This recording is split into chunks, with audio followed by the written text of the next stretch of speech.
지금 이 시간에는 오늘 우리에게 주시는 하나님의 말씀을 함께 봉독하는 시간 갖도록 하겠습니다. 오늘 우리에게 주시는 말씀은 마가복음 9장 14절에서 29절까지의 말씀이 되겠습니다.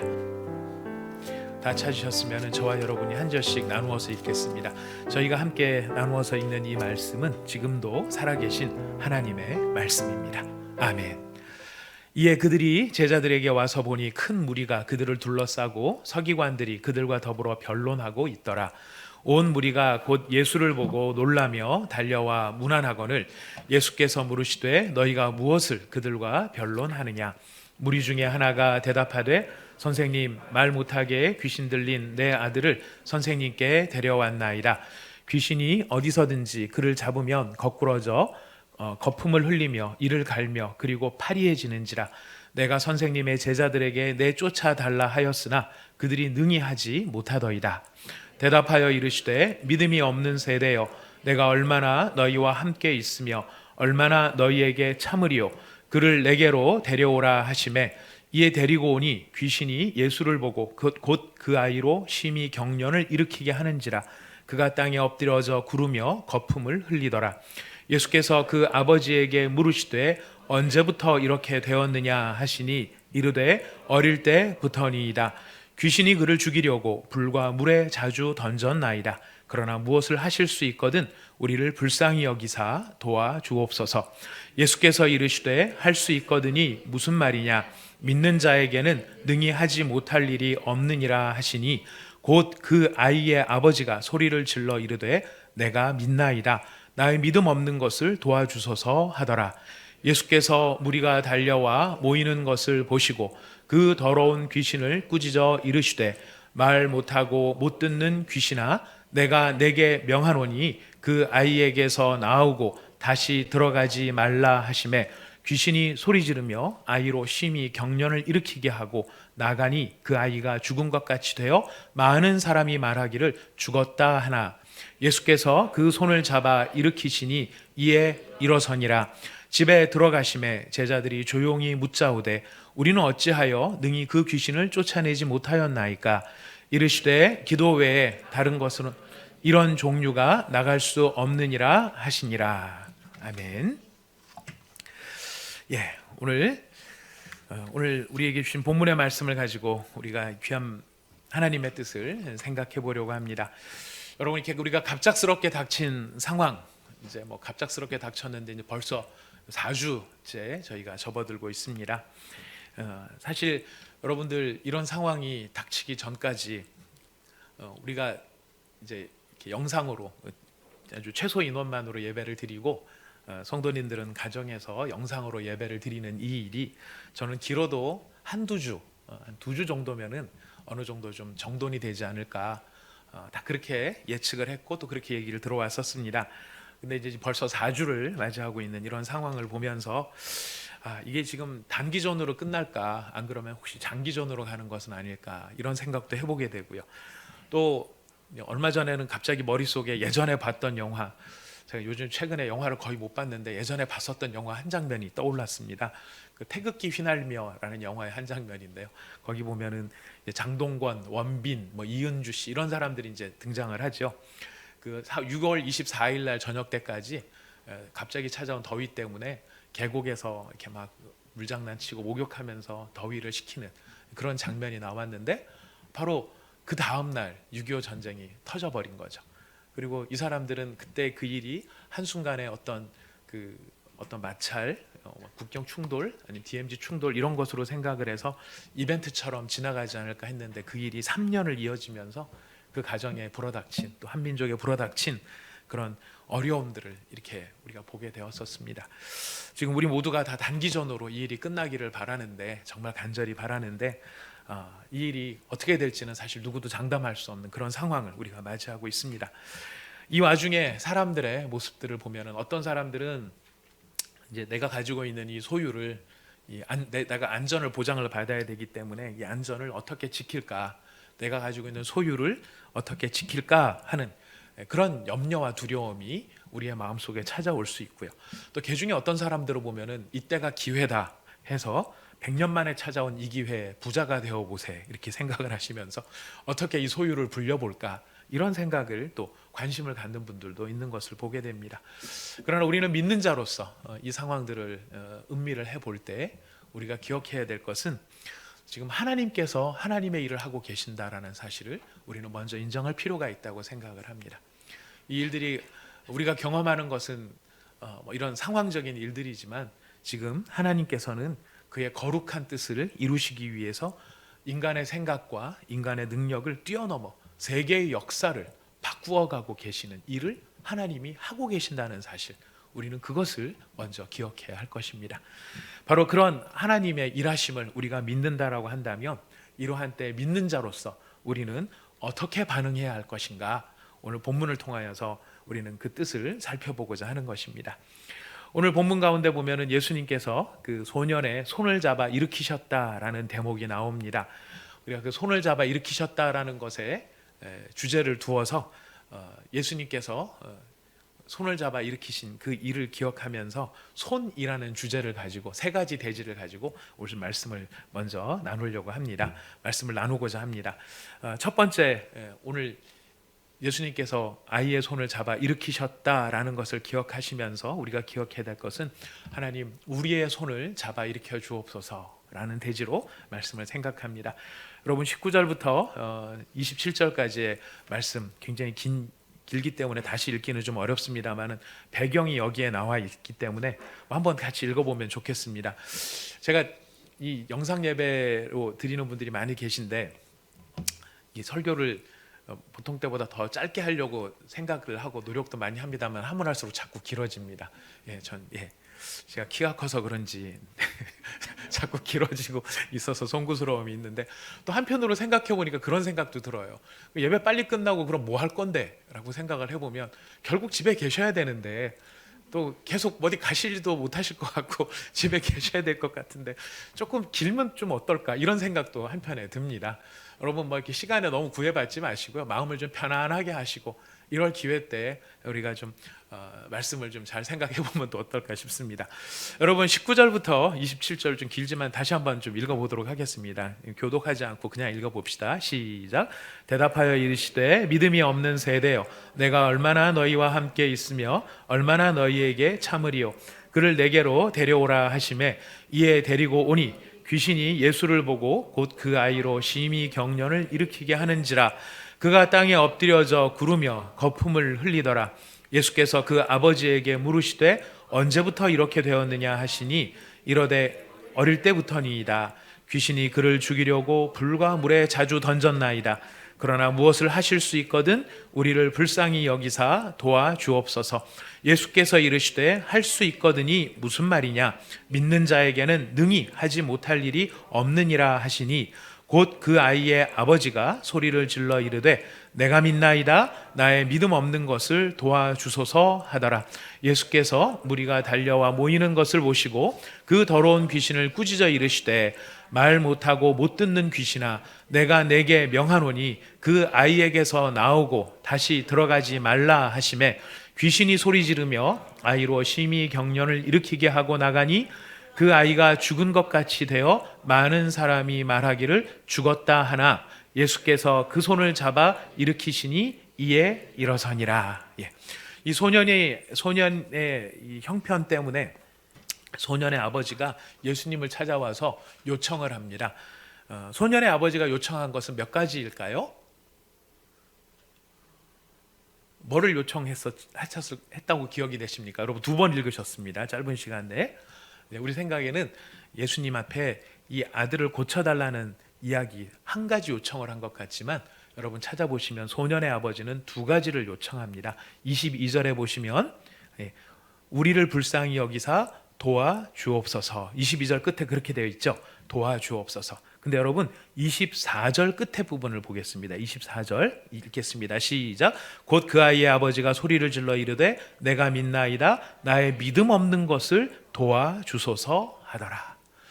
이 소년의 아버지가 요청한 것은 2가지입니다.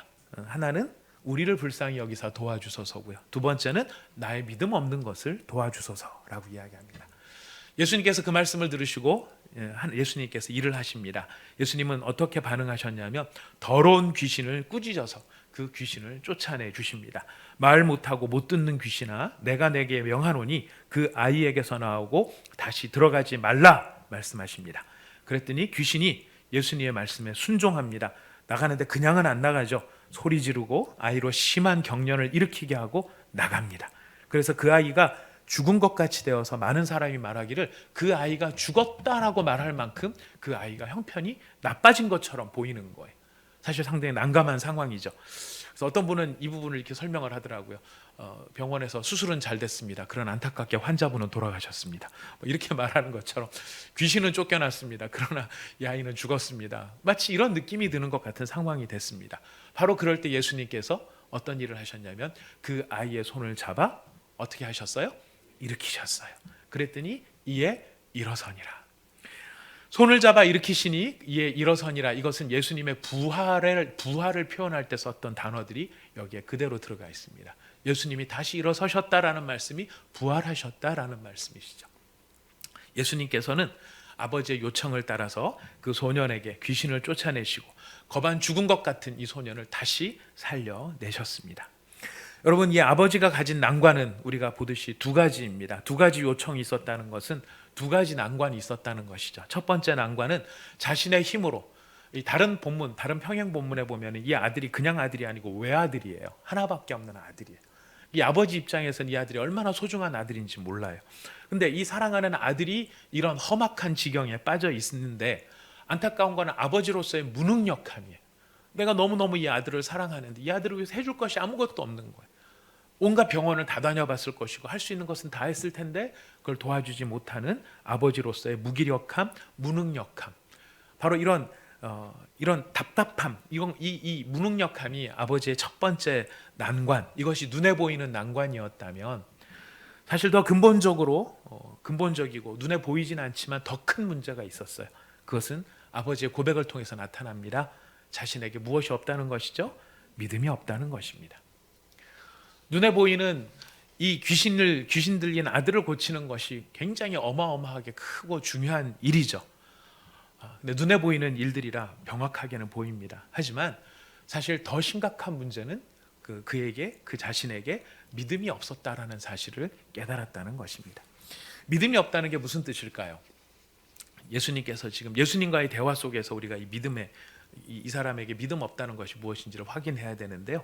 이 사람은 지금 예수님 앞에 이 문제를 고쳐달라고 나오기는 했는데 믿음이 없다라는 것은 뭘 말하냐면 정작 예수님이 누군지를 잘 모르고 있다라는 것입니다. 첫 번째는 믿음이 없다라는 말, 예수님이 누구신지를 모른다는 뜻이고요. 두 번째, 믿음이 없다는 말은 무슨 뜻이냐면 예수님을 안다고는 하지만은 예수님을 신뢰하지 못하는 것이 믿음이 없는 것입니다. 그래서 아버지가 하는 말이 무엇입니까? 이 두 가지 상황 해결을 했으면 좋기는 좋겠는데 이게 해결이 될지 안 될지를 잘 모르니까 하는 말이 뭘 하실 수 있거든 좀 해주십시오라고 나타나는. 예수님께서 지금 아이의 병을 고쳐주십니다. 소년의 아버지의 난관, 그가 가지고 있는 무능력함에 개입하셔서 이 아들을 고쳐주십니다. 이 아들을 고쳐주시는 것은 아들만 고쳐주시는 것이 아니라 사실은 또 무엇을 해결해주고 있는 것이에요? 아버지의 믿음 없음을 해결해주고 계시는 것입니다. 예수님이 하시는 일을 보라고 하시고 예수님이 하시는 일을 체험하게 하심으로 말미암아 깨닫게 해주시는 것이죠. 예수님이 누구인지. 그리고 그 예수님을 믿고 의지하며 신뢰하도록 예수님이 만들어 주시는 것입니다. 소년에게는 육체의 손을 잡아주셨지만 소년의 아버지에게는 어떤 손을 잡아주셨습니까? 믿음의 손을, 영혼의 손을 잡아주심으로 그가 믿음 있는 사람이 되도록 만들어 주셨다는 것입니다. 오늘 우리 시대에 난관이 있다라고 한다면 우리는 보통 우리의 삶의 문제들을, 눈에 보이는 문제들이 우리의 난관이 됩니다. 누구에게나 그런 마찬가지일 것입니다. 그러나 우리에게 근본적인 더 큰 문제가 있다라고 한다면 오늘 특별히 말씀을 듣는 우리 성도들, 불신자들이 이걸 볼 일은 없을 것이고요. 우리 성도들이 우리가 이 하나님의 말씀 앞에 서 있는데 이 본문은 우리에게 질문을 던집니다. 그러면 너는 믿음이 있느냐? 너는 난관은 가지고 있는데 그 난관 앞에 선 너는 그렇다면 믿음이 있느냐를 우리에게 물어보시는 것입니다. 우리한테 믿음이 있느냐라고 물어보시는 건 두 가지 질문이겠죠. 첫 번째는 예수님을 알고 있느냐. 두 번째는 무엇입니까? 그 예수님을 제대로 신뢰하고 의지하고 맡기고 있느냐. 만약 우리한테 그런 모습이 없다면 지금 우리는 예수님 앞에 소년의 아버지처럼 부르짖어야 할 상황입니다. 나의 믿음 없음을 불쌍히 여겨 주옵소서. 나의 믿음 없음을 도와 주옵소서. 오늘 우리가 직면하는 이 상황들이 저는 참 안타까우면서도 한편으로 믿음 안에서 감사한 것이 있습니다. 믿음 안에서. 이 상황들에 대해서 막 아프고 병들고 확산이 되고 이런 것들을 우리가 감사한 제목이다 이렇게 말하기는 어렵겠지만 이 일로 말미암아 벌어지고 있고 도전하시는 하나님의 일하심을 바라보면서 느끼는 감사가 있어요. 그것은 무엇이냐면 하나님께서 명목상의 크리스찬으로 우리를 남겨놓기를 원치 않으신다라는 것입니다. 형태만 크리스찬으로, 무늬만 크리스찬으로 남겨놓기를 원치 않으신다는 것입니다. 이 상황을 통해 우리 하나님께서 우리에게 던지시는 진지한 질문이 있습니다. 너는 예수가 누구인지를 아느냐? 너는 네가 알고 있다라고 하는 그 예수를 어떻게 신뢰하고 어떻게 의지하고 있느냐? 우리 모두는 지금 이 상황에서 예수님께서 이 상황의 문제에 개입하셔서 이 문제를 풀어주실 것이라고 하는 것을 여러분 확신하고 계십니까? 감사합니다. 여러분 그 확신이 헛되지 않을 것입니다. 그런데 우리의 마음속에 아버지의 마음과도 같이 예수님 뭐 하실 만한 게 있으시면은 이때 좀 개입하셔서 뭐 좀 안 해주실래요? 하는 그런 정도의 우리의 마음에 애매함이 있다면 이 시간 오늘 우리에게 명확한 믿음, 명백한 믿음, 예수님이 누구이신지를 분명히 깨닫고 그 예수님이 이런 분이시기 때문에 내가 믿지 않을 수 없다라고 하는 것을 확인할 수 있는 그 믿음의 실체가 우리 가운데 확인될 수 있기를 부탁드립니다.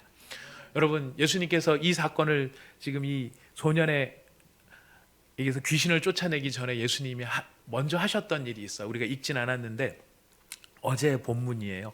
어제 본문에 연결된 것인데요.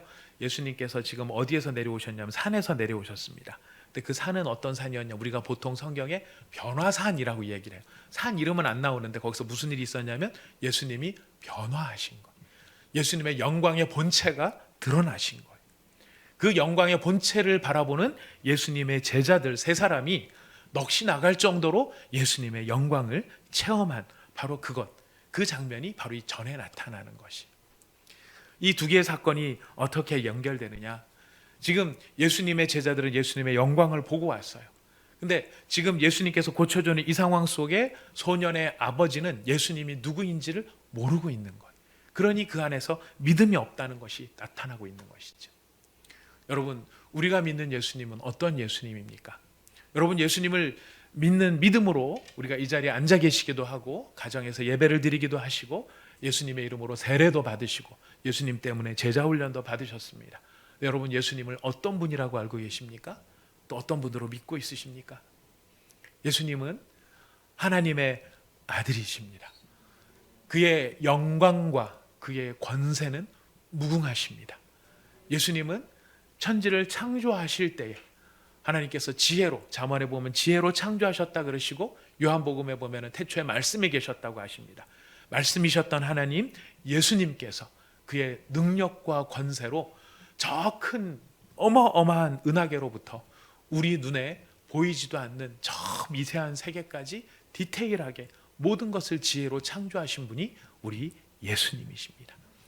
우리가 그 예수님의 권세와 그 영광을 마음 깊이 깨달아 알 수 있는 은혜가 있기를 원합니다. 우리가 그 예수님을 이런 예수님, 그런 예수님인 것을 마음에 확신하고 분명히 확인하고 깨달을 때에 우리는 주저하지 아니하고 우리의 삶의 문제들에 대해서, 이 삶의 상황에 대해서 누구 앞으로 달려갈 수 있겠습니까? 예수 앞으로 달려갈 수 있는 것입니다. 이 시간에 우리에게 던져주시는 첫 번째 말씀 우리가 기억하면서 주님, 나의 손을 붙잡아, 나의 믿음의 손을 붙잡아, 나의 영혼의 손을 붙잡아 일으켜 세워 주시옵소서. 이 시대의 교회에 하나님께서 손을 내미사 쓰러져 엎어져 있는 일어나지 못하고 파리해져 있고 죽은 것 같은 그 교회를, 그 신앙을, 그 성도들을 예수님께서 붙잡으시고 일으켜 세워 주시옵소서. 여러분, 이것이 우리에게 주시는 하나님의 첫 번째 말씀입니다. 두 번째 말씀은 하나님 우리의 손을 붙잡아 주옵소서라고 했는데, 주님 두 번째 우리의 손이 기도의 손이 되게 하여 주옵소서. 여러분, 무슨 말씀이냐면요, 예수님께서 이 아버지의 소년을 아들을 고쳐 주셨습니다. 아들을 고쳐 주셨는데 이 상황에서 제일 당황스러울 사람이 있습니다. 누군지 아십니까? 제자들이야. 여러분 잘 아시는 것처럼 예수님께서 병자를 고쳐 주셨는데 병자를 고쳤다는 사실 앞에 제일 당황스러운 사람들은 바로 제자들이었어요. 왜냐하면 이 제자들은 여러분 아시죠? 앞에 우리가 읽었는데요, 예수님께서 그 변화산상에서 내려오셨을 때 어떻게 하셨습니까? 내려와 보니까 제자들이 서기관들하고 무리에 둘러싸여서 논쟁을 하고 있었습니다. 서기관들하고 제자들하고 무슨 논쟁을 했을까요? 성경에는 논쟁의 내용에 대해서는 정리해 놓고 있지 않습니다. 근데 우리가 상상력을 발휘해 보면 이 서기관들과 가졌던 논쟁은 아마 이런 것들이 아니었을까 싶습니다. 너 왜 못 고쳐? 너 왜 니네 지난번에 뭐 하는 것 같으니 왜 이번에는 안 돼? 이거는 못 고치는 거야? 못 하는 것도 있어? 뭐 이런 것도 있었을 수 있을 것이고요. 그렇다면 그 전에 했던 것도 진짜였니? 그 가짜 아니었을까? 혹시 서로 짜고 친 거 아닌가? 한 사람은 아픈 척하고 예수님이 와갖고 뭐 얘기하면은 마치 나은 것처럼 막 하고, 혹시 그렇게 가짜로 한 거 아니야? 진짜라면 이것도 고쳐야 될 거 아니야? 이런 논쟁이 그들 가운데 있었지 않았을까 싶습니다. 자, 그리고 이제 막상 그 자리에도 누가 또 안 계셨어요? 예수님은 안 계셨어요. 제자들만 있었어요. 그럼 상상해보건대 서기관들이 제자들한테 니들 스승 어디 갔어? 선생님 어디 가셨어? 이 상황 앞에서 불리하니까 안 나오시는 거 아니야? 그러니까 너희들 다 지금 다 가짜 아니야? 이런 이야기들을 서로 나누고 있지 않았을까 싶습니다. 자, 제자들이 가졌던 것, 이런 당혹감 속에서 제자들을 더 당황하게 만들었던 건 뭐냐면 6장 12절 13절이에요. 우리 6장 12절 13절 같이 한번 읽어볼까요? 마가복음 6장 12절 13절 같이 읽어보겠습니다. 시작. 제자들이 나가서 회개하라 전파하고 많은 귀신을 쫓아내며 많은 병자에게 기름을 발라 고치더라. 자, 6장 12절 13절에 보니까 많은 귀신을 쫓아내고 많은 병자에게 기름을 발라 고쳤던 사람이 누구들이었습니까? 제자들이었어요. 6장 13절의 제자들은 할 수 있었다는 것입니다. 근데 그때는 됐는데 지금은 왜 안 되나? 이거 뭐 서기관들이 논쟁하는 것도 논쟁하는 거지만 본인 자신들이 더 지금 당황스러운 거예요. 왜 안 되지? 왜 안 고쳐지지? 그래서 예수님이 고치고 난 다음에 제자들이 와서 예수님께 뭘 합니까? 물어봅니다. 우리 9장 28절 28절 29절 읽어봅시다. 시작. 집에 들어가심에 제자들이 조용히 묻자오되 우리는 어찌하여 능히 그 귀신을 쫓아내지 못하였나이까? 이르시되 기도 외에는 다른 것으로는 이런 종류가 나갈 수 없느니라 하시니라. 제자들이 왜 우리는 못했죠? 그때는 됐는데 왜 안 됐죠? 그랬더니 예수님께서 기도 외에는 이런 종류가 나가지 못한다. 이런 종류가 나가지 못한다. 여러분, 이런 종류가 나간다 했을 때 이런 종류는 뭘 가리키는 말일까요? 여기서 말하는 이런 종류는 뭐를 가리키는 이런 종류일까요? 그렇죠. 그들이 쫓아내지 못했던 귀신이었어요. 그들이 통제할 수 없었던 귀신, 사단의 권세였었어요. 그들이 쫓아내지 못하는 이 사단의 권세, 그런 사단의 권세는 뭐 외에는, 기도 외에는 무엇으로는, 다른 것으로는 할 수가 없다. 우리가 먼저 주목해 봐야 될 거는 기도 말고 다른 것으로도 이런 것을 제어해 보려고 하는 시도들이 있을 수 있다라는 거예요. 그죠? 여러분, 귀신과 사탄, 영적인 전쟁이에요. 우리가 포괄적으로 생각을 하면 이 하나님 나라의 일을 막으려고 하고요, 하나님 나라의 일을 방해하려고 하고요, 망쳐 놓으려고 하는 어둠의 세력들의 일이에요. 이런 일들은 물리적으로 구체적으로 나타나기도 하고요, 우리의 육체로 병들게 만드는 어떤 원인으로 작용하기도 해요. 어떤 때는 우리의 심리를 조종하기도 하고 우리의 영으로 병들게 만들기도 합니다. 자체의 형상으로 나타날 때도 있지만 아니면 다른 것에 배후에서 영향을 미치면서 조종을 하는 경우들도 있습니다. 자, 이런 상황이 됐을 때 기도 말고 다른 것으로 이런 것을 어떻게 제어해 보려고 할까요? 안 믿는 사람들은 부적이라든가 굿이라든가 제사를 드림으로 이런 것들을 제어해 보려고 합니다. 요즘 같은 우리 인본주의적인 세계관 속에서는 논리와 이성과 합리와 과학과 의학과 경험을 가지고 이런 것들을 해결해 보려고 합니다. 예수님은 뭐라고 말씀하세요? 그런 것 갖고는 이게 안 된다라는 것이. 영적인 문제라고 한다면, 이 일이 영적인 것에서 비롯되어진 문제라고 한다면 이것은 다른 것으로는 해결할 수 없고 오직 뭐밖에는 안 된다? 기도로밖에는 안 된다. 자, 그렇다면 우리가 알 수 있는 것은 제자들이 지금 뭐를 안 했다는 것입니까? 기도를 안 하고 지금 했다는 것입니다. 자, 기도를 안 했다는 것이고 기도를 한다는 것은 또 그렇다면 무엇을 말하는 것일까? 기도란 무엇을 말하는 것일까? 여러분, 기도라고 하는 것은 우리가 눈을 감고 머리를 숙이고 손을 모아서 하는 행위, 그 행위가 기도가 아니죠. 기도의 근본은 무엇이죠? 기도의 본질은 무엇이죠? 우리가 기도할 때 기도하는 이유가 무엇이죠? 원인은 하나밖에 없습니다. 이 일은 내 힘으로 안 된다는 거예요. 우리가 기도한다라고 하는 것은 무엇이냐면 이 일은 누구만이 하실 수 있다는 것을 고백하는 것입니까? 하나님만이 하실 수 있다라는 것을 고백하는 것이. 제자들이 하나님 앞에서 지금 예수님께서 제자들에게 하시는 말, 기도 외에는 이게 안 된다라고 하는 이 말은 무엇이냐면 너희들이 외형적으로 봤었을 때 머리를 숙이고 눈을 감고 손을 모으고 하는 그런 행위 자체가 아니라 너희의 마음과 생각 가운데 이 일은 누가 할 수 있는 일임을 인정해야 된다는 것이에요. 하나님만이 하실 수 있는 일임을 인정하고 나갔어야 됐다는 일입니다. 여러분, 기도라는 거, 참된 기도는요, 우리가 자존심을 내려놓을 때 비로소 참된 기도가 이루어져요. 여러분, 기도 많이 하고 계시고 우리도 지금 밤마다 기도를 하고 계시는데 여러분, 우리의 기도가요, 우리의 공로가 될 수 없어요. 왜냐하면 우리의 공로가 될 수 없는 이유는 뭐냐면은 우리가 할 수 없는 그 일을 하나님이 하실 수 있도록 우리가 청원하는 일밖에 못하는 것이고, 그 일이 이루어진 것은 누가 응답하셨기 때문입니까? 하나님이 응답하셨기 때문입니다. 응답하신 분은 하나님이시기 때문에 우리가 기도를 했다는 자체를 가지고 우리의 자랑이나 우리의 어떤 공로로서 내세울 수 없다는 것이.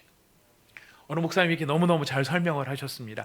기도의 원리는 도와주십시오 하는 것 외에는 아무것도 없다.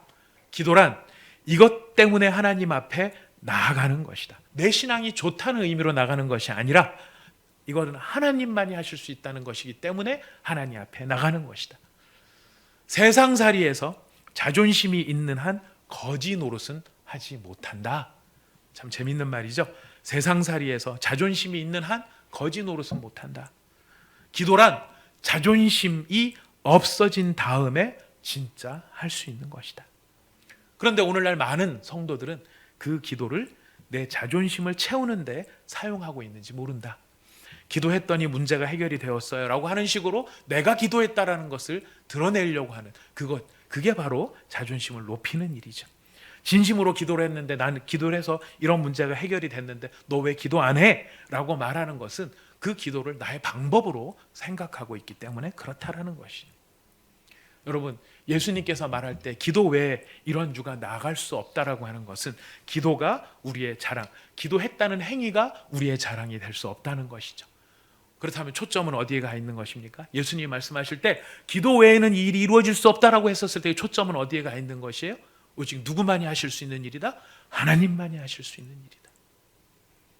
여러분, 오늘 예수님께서 우리의 손을 잡아서 쓰러졌던 소년이 일어나듯이 믿음 없었던 아버지의 믿음이 세워졌듯이 우리의 손을 붙잡으셔서 우리를 일으켜 주시기를 원합니다.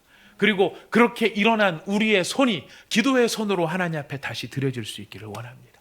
기도의 손으로 드려진다는 것은 무슨 뜻이죠?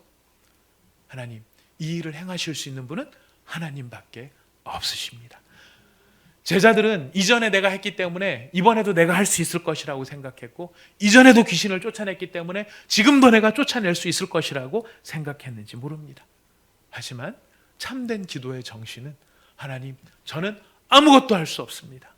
오직 주님만이 하실 수 있는 일입니다. 주님 개입하여 주시고 주님 도와주십시오. 여러분, 9장 17절 18절 말씀을 한번 읽어볼까요? 9장 17절, 18절 말씀입니다. 같이 한번 읽어보겠습니다. 시작. 무리 중에 하나가 대답하되 선생님, 말 못하게 귀신 들린 내 아들을 선생님께 데려왔나이다. 귀신이 어디서든지 그를 잡으면 거꾸러져 거품을 흘리며 이를 갈며 그리고 파리해지는지라. 내가 선생님의 제자들에게 내쫓아달라 하였으나 그들이 능히 하지 못하더이다. 참 재미있는 비교가 나타나요. 이 사람은 지금 누구 앞에 자기 아들을 데리고 왔어요? 읽어보니까 선생님께 데려왔어요. 예수님께 데려왔어요. 근데 누가 못 고치고 있어요? 제자들이 못 고치고 있어요. 이건 누가 고쳐야 할 일입니까? 예수님이 고쳐야 할 일이에요. 우리들에게 오늘 참된 제자로서의 정신이 필요한 부분은 나의 실력과 나의 노력과 나의 어떤 재주가 하나님의 일을 이루실 수 있지 않음을 고백할 수 있는, 바로 그것이 참된 제자의 모습이요, 참된 제자의 정신이라는 것입니다. 오늘 이 시대 가운데 우리가 회복해야 될 두 번째 것이죠. 기도의 손이 회복돼야 된다. 기도를 안 해서의 문제일까요? 안 해서도 문제입니다. 요즘에는 뭐 기도원 가고 싶어도 가지도 못하는 상황이긴 합니다만, 기도원 갈 수 있었을 때도 예전에 보면 예전과 같은 기도의 불길이 우리 한국교회에서 사라져버린 것을 알 수 있어요. 그런데 외형적인 기도의 불길도 사라진 것이 문제지만 더 큰 문제는 무엇입니까? 진정으로 이것이 하나님만이 하실 수 있는 일입니다라고 하는 하나님을 향한 그 진정성, 간절함들, 우리가 회복되어야 할 자리라는 것입니다. 두 번째 대지 기억하십시오. 우리의 손은 기도의 손이 되어야 합니다. 세 번째 우리가 기억해야 될 것이 있습니다. 주님, 우리의 기도의 손을 주님이, 기도하는 우리의 손을 주님의 손으로 사용하여 주시옵소서. 기도하는 우리의 손을 주님의 손으로 사용하여 주시옵소서. 우리가 진정으로 하나님만이 하실 수 있습니다 라고 하는 그 고백 속에 우리 자신의 손을 주님께 내어드리면, 이 손을 주님이 어떤 것으로 이용하실까요? 하나님이 일하시는 은혜의 통로, 예수님이 사용하시는 믿음의 도구로 우리의 손을 사용하시게 된다는 것입니다. 비로소 그때 우리의 손은 내가 할 수 없습니다, 주님만이 하실 수 있습니다 라고 하는 그 고백 속에 우리의 손을 내어드릴 때, 그 손은 비로소 하나님이 일하시는 믿음의 손이 될 수 있다는 것입니다. 여러분, 9장 18절 말씀을 같이 읽어봅시다. 9장 18절 말씀,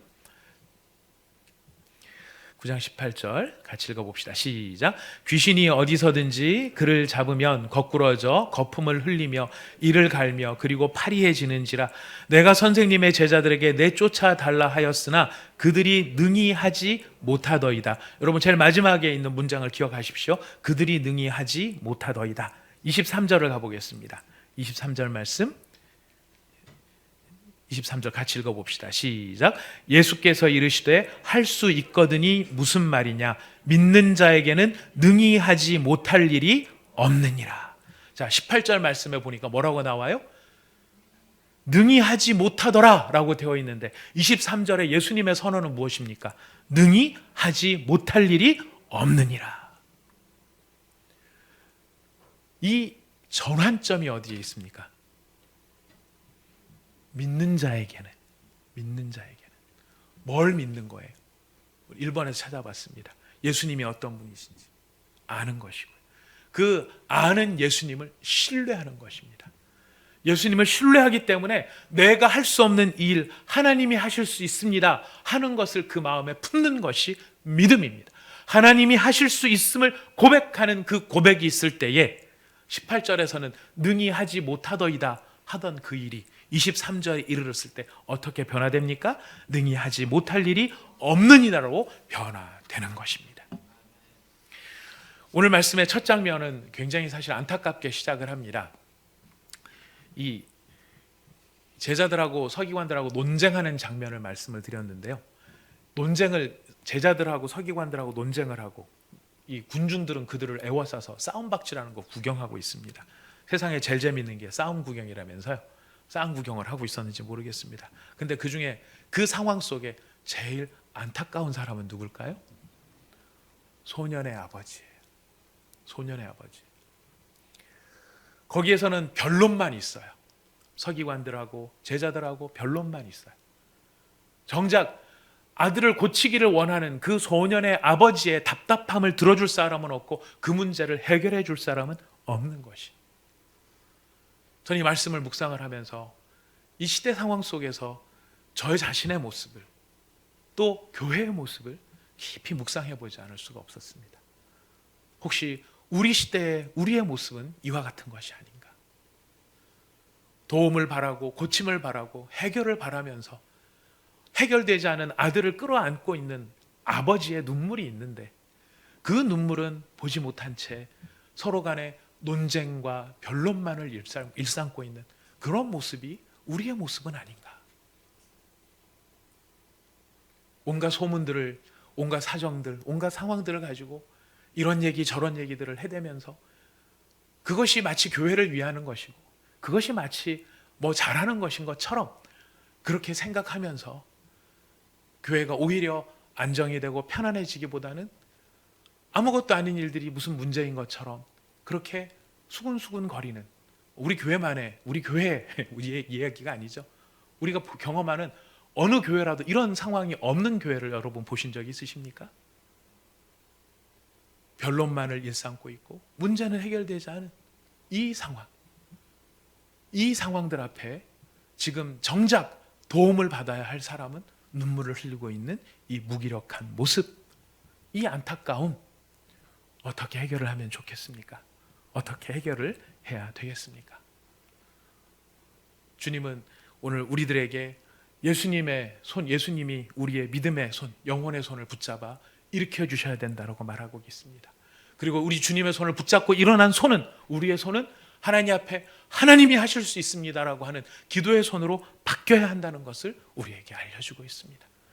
그리고 정말 도움이 필요한 사람, 정말 세움이 필요한 사람들을 위하여 우리가 하나님 앞에 그 사람들을 데리고 나가 주님이 하실 수 있습니다. 주님이 고쳐주십시오. 주님이 치유하여 주십시오. 주님은 이런 일들을 능히 하실 수 있는 분이십니다를 고백할 수 있는 그 손으로 우리의 손이 쓰임받을 수 있어야 한다는 것입니다. 우리의 손이 그렇게 하나님의 도구로 쓰임받게 되어질 때, 예수님을 믿는 믿음으로 우리의 손을 기도의 손으로 드릴 때, 여러분, 하나님께서는 하나님의 영광을 우리 가운데 보게 하실 것입니다. 그리고 아까 말씀드렸죠? 서두에도 말씀을 드렸습니다. 지금 하나님이 일하고 계시는데 하나님이 무슨 목적을 위해, 어떤 일을 위해, 어떻게 이 일들을 사용해 가시는지 하나님을 신뢰하는 자들에게 깨닫게 해 주실 것입니다. 여러분, 우리가 지금 바이러스의 상황 속에 이렇게 빠져 있습니다. 근데 한편으로 또 곰곰이 생각을 해보면요, 어제 식사를 하면서도 다른 분들에게도 이런 말씀을 드렸지만 저는 뭐 정보도 몰라요. 경제에 대해서 잘 모르고 경제관념도 잘 없는 사람입니다. 그런데 이 바이러스로 인해 가지고 세계에 막 우리나라 주식도 빠지고 세계 주식도 빠지고 달러 값은 올라가고 막 이러니까 세계 막 여러 정부들이 돈을 푸는데 이거 머릿속에 개념도 안 잡히는 돈들을 푸는 거예요. 여러분, 1조의 이 어마어마함을 아시나요? 일단 1억의 어마어마함을 아시죠? 1억 뭐 좀 흔해지긴 했습니다만, 여러분 1억, 만 원짜리 1억을 살려면, 손으로 살려면 얼마나 힘들겠어요. 근데 그거를 1조를 한다? 말도 못 할 거예요. 아마 우리는 죽을 때까지 해도 못 살 거예요. 근데 그거를 1000조를 풀어요. 어디는 600조를 풀어요. 근데 그렇게 해서 풀어가지고 나온 돈들이, 제가 그냥 단순한 생각이에요. 아마 아시는 분은 또 알고 다 대비를 하시겠지만은, 제 생각, 잘 모르는 제 생각에 이 돈이 바이러스가 안정이 되면 어떻게 될까? 어떤 역할을 하게 될까? 이 풀려 있는 돈들이 어떤 상황으로 움직이게 될 것이고, 그랬을 때 그 일들이 그 다음 스텝에서는 어떤 사건으로 귀결이 될까? 이거는 또 다른 어떤 트리거가 되는 걸까? 뇌관 역할을 하고 방아쇠 역할을 하는 걸까? 물가는 어떻게 되고, 뭐 인플레이션은 어떻게 되고, 디플레이션은 어떻게, 잘 모르겠어요. 하지만 이 일들이 여기서 끝나는 게 아니라 일은 필연적으로 다른 어떤 것들을 불러 일으킬 텐데, 불러 끌어들일 텐데, 그 모든 일들, 궁극적인 목적지가 어딜까? 지금 하나님께서 바이러스를 어떻게 통제하시고 이 모든 상황 속에서 하나님의 계획을 어떻게 이루실지 모르겠지만, 우리는 더 큰 그림을 가지고 더 큰 목표를 향해 나가는 하나님의 하나님 되심을 우리는 기억할 필요가 있을 것입니다. 그 일들을 하나님이 어떻게 하실지를 바라볼 수 있는 안목, 그 안목이 어떻게 생길 수 있을까요? 우리의 믿음이 회복이 되어야 하고요, 하나님만 이 모든 것을 하실 수 있다는 우리의 기도의 손이 회복이 되어야 하고, 그 모든 것을 하실 수 있는 하나님 앞에 우리가 순종함으로 저의 손을 드립니다 라고 우리 자신을 내어드릴 필요가 있는 것입니다.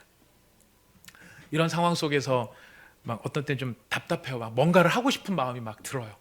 뭐 어디 태풍이 몰아치고 막 이러고 해서 뭐 수재가 나면 가서 우리가 쫓아가서 삽질이라도 좀 해주고 싶은 마음이 있고 가서 이렇게 실제로 갈 수도 있는데, 지금 마음 같아서는 제가 뭐 의사가 아니니까 치료하는 일을 못하지만 병원에 가서 박스라도 좀 날라줄까, 이런 생각이 한편에 많이 막 들기도 해요.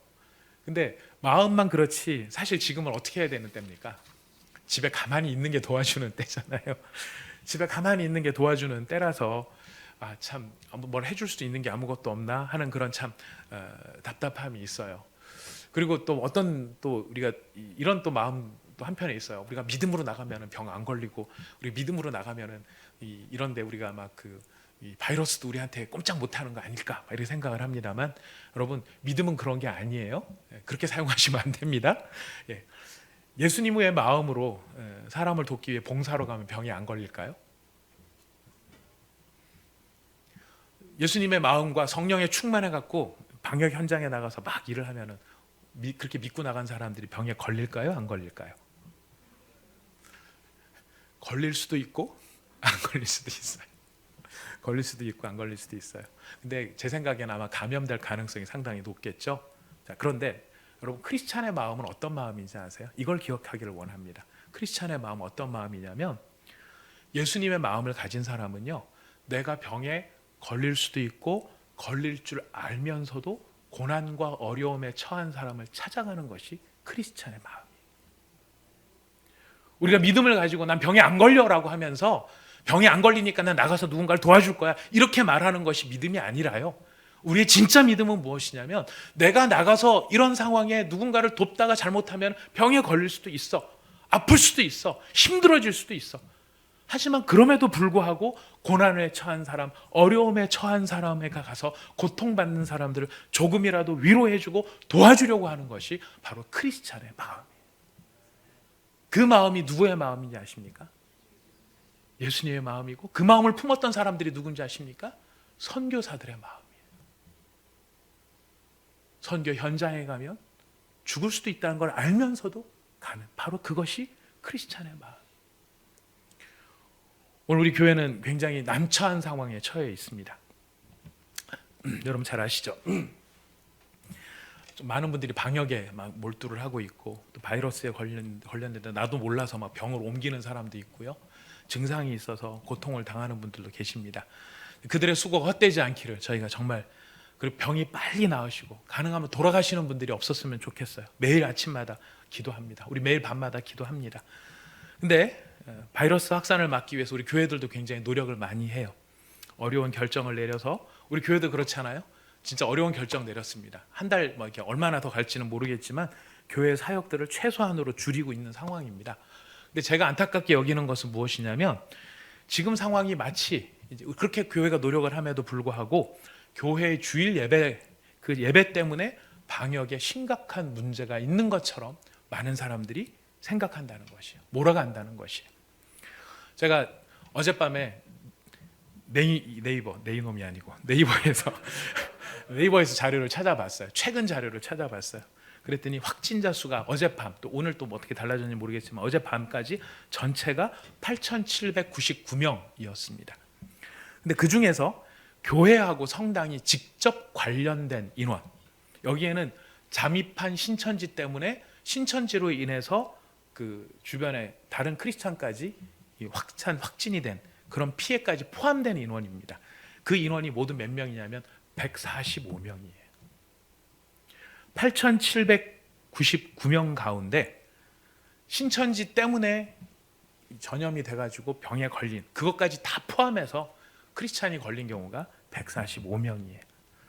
교회하고 성당을 합쳐놨더라고요. 네이버에선 통계를. 교회만 따지면 더 줄겠죠. 근데 전체 비중이 얼마인지 아십니까? 1.6%예요. 1.6%, 뭐 밖인지 1.6%나 된다라고 말하기에 따라 다르겠지만, 그럼에도 불구하고 마치 교회가 주일 예배 협력을 안 해서 지금 방역에 어렵다라고 말하는 것은 저는 옳지 않다고 봅니다. 자, 그렇다면 우리가 어떤 마음을 가져야 될까요? 이 질문은 그겁니다. 어제 그 통계를 보다가 뭐 여러분들은 어떻게 느끼실지 저 개인적으로는 좀 많이 억울한데 라는 생각이 사실 좀 들었어요. 굉장히 억울한데 라는 생각이 좀 많이 들었어요. 왜냐면 뭐 이렇게 문자 오는 것도 보도 제일 먼저 뭐부터 나옵니까? 예배가 제일 먼저 나와요. 뭐 긴급 문자 이래가지고 날라오는 거 보면은 주일에 활동 줄이십시오 말하면서 뭐 이런저런 뭐 여러 가지 시설들 다 많아요. 근데 그런 것보다 제일 앞에 교회, 이러니 많은 사람들의 인식이 마치 교회가 협력을 안 하고 교회가 고집을 피우고. 근데 문제는 뭐냐, 우리 자신도 그렇게 생각을 한다는 거예요. 위축되어 있고 우리가 이렇게 협력을 하고 있음에도 불구하고 마치 우리가 뭐 범죄자처럼 잠재적으로 범죄를 일으킬 수 있는 사람들인 것처럼 우리 자신을 생각하고 있어요. 여러분, 그런 생각은 우리가 떨쳐내야 된다고 생각을 합니다. 다만 우리가 기억해야 될 것은 무엇이냐면, 여러분, 그렇다고 이런 분위기 몰고 가는 사람들하고 우리가 싸워야 될까요?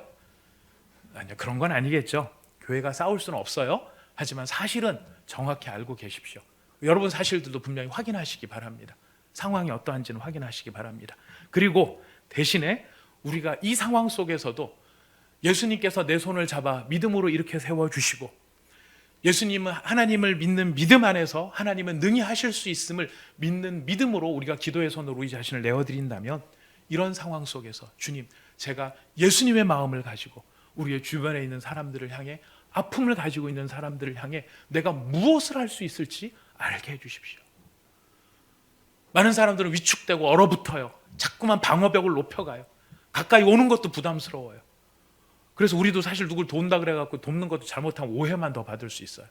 옆집에 찾아가서 힘드시지요, 뭐 이렇게 잘못하다가는 저게 왜 나를 찾아와서 뭘 퍼뜨리려고 오해받을 수도 있어요. 뭐 맛있는 거 하나라도 좀 이렇게 봉지에 싸서 더 내드리려면 여기다 뭐를 묻혔을까, 뭐 이런 생각도 들 수도 있어요. 우리 또 그 뉴스에서 보잖아요. 막 자기 침을 뭐 에스컬레이터에다가 묻히는 사람, 또 어떤 사람은 교회 계단에 와가지고 막 묻히고 가는 사람, 이런 사람들도 있어요. 이런 걸 바로 우리 마음이 더 경직이 돼요. 저 인간이 무슨 의도로 막 이렇게 생각이 될지 몰라요. 근데 여러분, 모두가 다 이렇게 경직이 되어질 때에 바로 그 경직됨을 풀 수 있는 능력이 누구에게 있습니까? 지금도 살아계시고 지금도 역사하시고 지금도 일하시는 그 예수님이 내 마음에 있는 사람들이 이 문제를 풀어갈 수 있다는 것입니다. 주변 분들에게 여러분 많이 격려해 주십시오. 그리고 여러분, 오늘 주보에도 이렇게 안에 송기론 목사님 글도 저희도 실어놨습니다. 편지 쓰기 뭐 이런 것도 있어요. 이때까지 한 번도 손편지 못 써본 분들 계시면 밤에 시간 많이 남을 때 손편지도 좀 써보시기도 바라고요. 우리가 아주 작은 일, 사소한 일에 있어서 자주 가는 음식점, 식당 아줌마한테, 또 카페 사장님한테, 또 우리가 마주치는 수위 아저씨한테 우리가 얼마든지 다정한 말, 따뜻한 말로 예수님의 마음으로 그들을 붙잡아 줄 수 있음을 우리가 기억해야 할 것입니다. 심지어 우리의 믿음을 조소하고 우리의 믿음을 조롱하고 우리의 믿음을 향해 공격적인 모습을 보이는 사람들이 있다 할지라도 우리는 어떻게 해야 될까요? 예수님의 마음, 내 안에 계신 예수님을 힘입어 우리가 이 일들을 이겨나갈 수 있는 그런 저와 여러분, 우리 시대의 교회가 될 수 있기를 부탁드리겠습니다. 우리 같이 잠깐 기도하도록 하겠습니다. 이 시간 말씀을 생각하면서 우리 세 가지, 손에 예수님께서 손을 붙잡아 일으키셨다는 것으로 세 가지를 기억했습니다. 주님, 소년의 아버지처럼 나에게 내 믿음을 일으켜 주십시오. 내 믿음의 영원의 손을 붙잡아 주십시오. 그리고 주님이, 예수님이 어떤 분이신지를 제가 분명히 깨닫고 내가 할 수 있는 것이 아니라 예수님은 하실 수 있다는 것을 믿는 기도의 손을 취하는 저희가 되게 하여 주옵소서. 그리고 기도하는 자로서 우리의 손을 주님께 맡겨드림으로 주님이 나의 손을 통하여 이 모든 것이 얼어붙어 있는 것 같은 상황 속에서도 능히 아버지 세상을 향하여 우리 주님의 마음을 흘려보낼 수 있는 그런 믿음의 사람으로 우리가 살아갈 수 있도록 저희를 도와주옵소서. 우리 같이 기도하도록 하겠습니다. 다 함께 기도합시다. 하나님 아버지, 정말 감사합니다.